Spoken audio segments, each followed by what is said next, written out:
Welcome to our podcast on America in Crisis. Lawlessness has become the rule of the day. Every civilized society must have laws. Without them, we would have nothing but chaos and confusion, destruction and despair, all of which would only lead us to an uncivilized society. It is in laws that we can have justice. Otherwise, by what standard shall we judge? There is only equal justice under the law. For what is right for you is right for me, and what is wrong for you is wrong for me. There is no question, no doubt, no double standard. This is why God Himself, the Supreme Judge, gave His people the 10 Commandments, many of which are part of our laws today, like do not steal, do not murder, for just a few. But what we have seen in the last several years is that we no longer enforce our laws. We also have a double standard. What may be wrong for you is not wrong for me. We also no longer have justice, for justice is a price for breaking a law. Today we feel that some people do not need to pay for their crime. We feel that justice is being served when one person is let go and another serves time, not on the basis of their crime, but their place in society. The very rich and famous at the top, and the poor and underserved at the bottom, are excused from their departure from the law. Justice is blind, at least she used to be, but today she has her eyes wide open to see, so that she can decide what is right and wrong instead of our laws. This is why murder is up, and theft is up, and all sorts of violent acts against humanity. Our streets are not safe, our homes are not safe, and our schools are not safe. Proverbs 28:12 says, "When good people triumph, there is great happiness, but when the wicked get control, everybody hides." It has nothing to do with guns or knives or fists. It has to do with no equal justice under the law. I know that I will not have to pay for my crime, so why not then commit more crime? When I steal, well, it is only my right, because I am underprivileged. When I murder, well, I am from a poor neighborhood.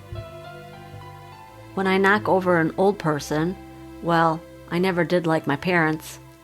When I protest and destroy property, well, I don't have a nice home or own any business.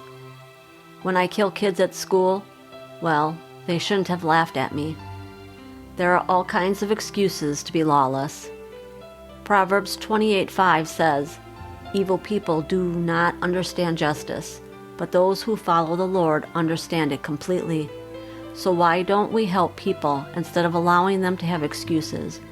We want to send social workers along with our police officers, but that is not the time to reform a person. Let's keep our laws in our society and turn our prisons into teaching centers. That is where you need the social workers and the counselors. And let's use this prison time to train people to be useful citizens. Our money would be better spent, and these people would be grateful. Because I believe that many people who sit in jails just need a little love and compassion. But at the same time, they must realize there is a price to pay for their crimes. God Himself has justice, first as we see here in Micah 6:8.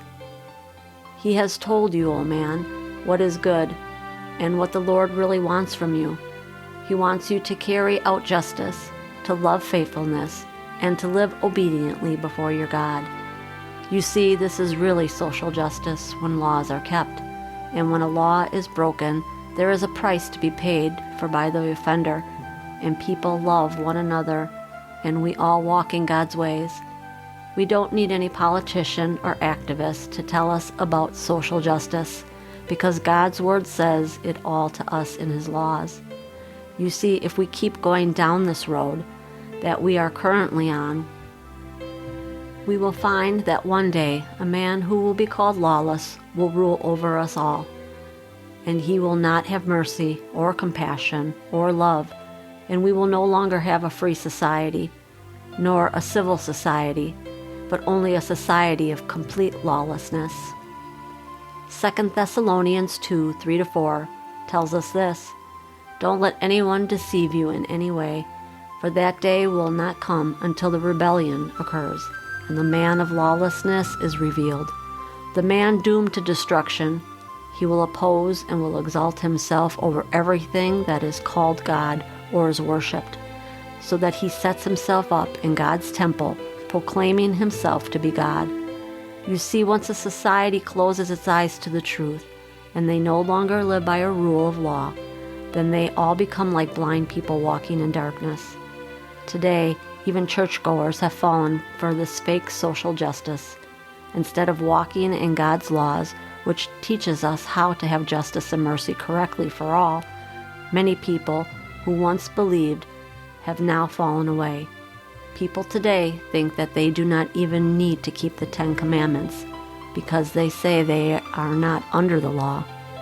Paul tells Timothy this in 2 Timothy 3, 1-5. "But realize this, that in the last days difficult times will come.